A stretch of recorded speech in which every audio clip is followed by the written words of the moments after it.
Hey everyone, welcome to this new section and to this new lesson on blending modes in Photoshop. The first thing I want you to do is go ahead and open up the blendingmodes.psd project file so that you can follow along. And you'll see a project with a few different layers. We got a vignette, we've got this photo of a seagull, we've got this silhouette photo, we've got a green layer, and then we've got the white background. So we're going to be learning about blending modes in this section based off of these photos. Basically what a blending mode is how does the top layer interact with the layers beneath it. You see your blending modes right here, and we've touched upon blending modes in the past when we did the dodge and burn lesson where we used an overlay blending mode. In this lesson we're just going to talk about normal and dissolve. You can see that when everything's in normal, it's a full 100% transparent image, normal, nothing going on, nothing weird about it. If you just scan through these though really quickly, you'll see a bunch of stuff going on with how this top image blends with the image below. And we're going to go through them in just a second. If we turn on this vignette and we change the blend mode of the vignette from normal to dissolve, you see something funky happening.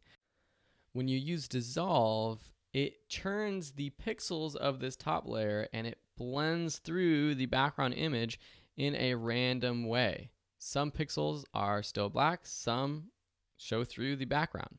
The default mode though is normal.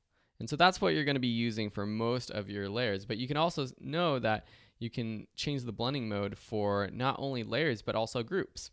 Say we put this vignette and this normal into a group by selecting both and just dragging them into a group.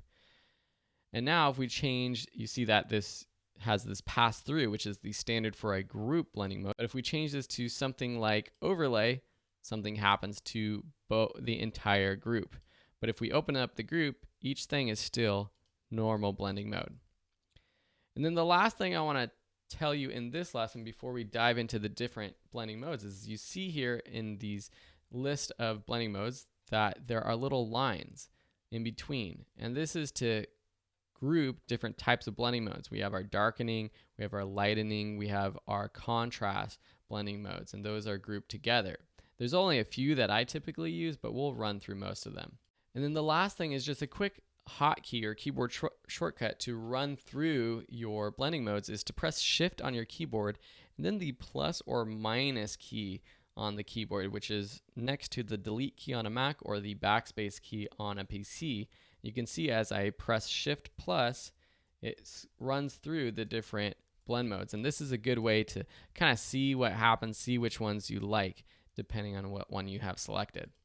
In the next lessons, we're going to be walking through the different blend modes and really trying to help you understand what they're doing so you know what to choose for whatever project you're working on.